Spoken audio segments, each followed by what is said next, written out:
What's the purpose for why Allah Azza wa Jal created the human being? Allah Azza wa Jal, He said in Surah Al-Dhariyat, وَمَا خَلَقْتُ الْجِنَّ وَالْإِنسَ إِلَّا لِيَعْبُدُونَ. I did not create mankind and jinn kind except that they worship me. That's it. That is the only purpose of the creation of mankind and jinn kind. That they worship Allah Azza wa Jal in everything they do and in every moment of their life. You worship Allah in the way you eat. You worship Allah in the way you drink. You worship Allah in the way you dress. You worship Allah in the way you talk. You worship Allah in where you stretch your hands. And you worship Allah Azza wa Jal by obeying His commands and keeping away from His prohibitions. But you see, my brothers and sisters in Islam, the first purpose I mentioned to you, and then the second purpose, they are closely related to each other. You cannot worship Allah if you do not know Allahu ala kulli shay'in qadir. Therefore, the first purpose in life is to know who Allah is. That's the first purpose in life.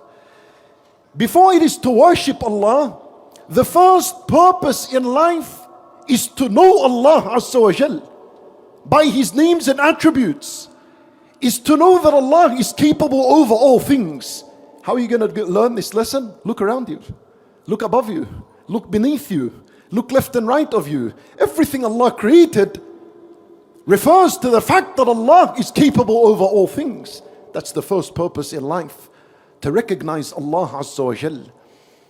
Then the second purpose is for you now to worship this Lord that you have come to know who He is. And your worship to Him is you being grateful to Allah Azza wa Jal. This is you being grateful to Him after you've recognized Him. I give you an example. You know, you all have parents, mothers and fathers. And for those who have passed away, we ask Allah Azza wa Jal to bestow His mercy and forgiveness upon them. Well, Islam encourages us all to be dutiful to our parents. We love our parents.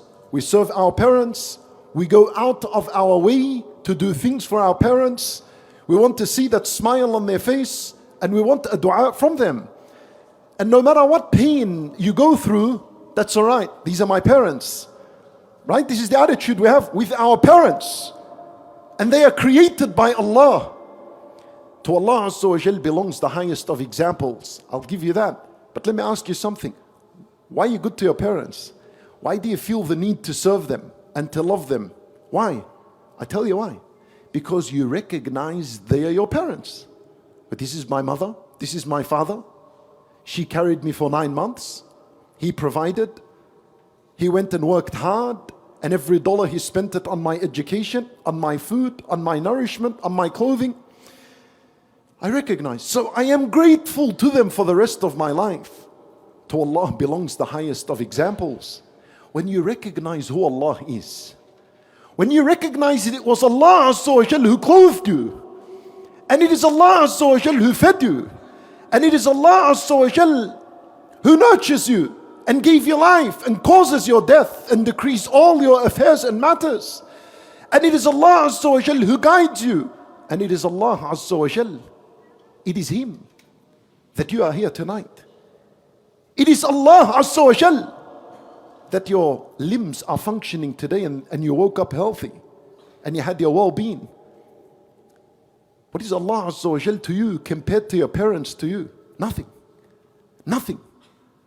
And so this is why once you recognize He's your Creator and your Lord, now you spend the rest of your life being grateful to Him. How? By observing His commands, adhering to His commands and keeping away from the prohibitions. This is the purpose of life. Everything around us is so that we recognize Allah Azza wa Jal is one. And then afterwards, when we know who He is, we spend the rest of our lives grateful to Him. And that is our worship. Our worship is gratitude. And Nabi sallallahu alayhi wa sallam, he used to pray long nights. And this is voluntary prayer. And when Aisha radiallahu anha would say to him that Allah Azza wa Jal has forgiven you, why are you praying long nights? Until his heel would crack and it would bleed. He would say, أَفَلَا أَكُونُ عَبْدًا شَكُورًا. Shall I not be a grateful slave? What do we learn from this narration? that the Nabi sallallahu alayhi wasallam is saying to Aisha radiyallahu anha, my salat is gratitude to Allah. Yes, I know. Allah Azza wa Jal has forgiven me. I'm praying because I'm grateful to my Lord subhanahu wa ta'ala. Then your worship is gratitude to Allah Azza wa Jal.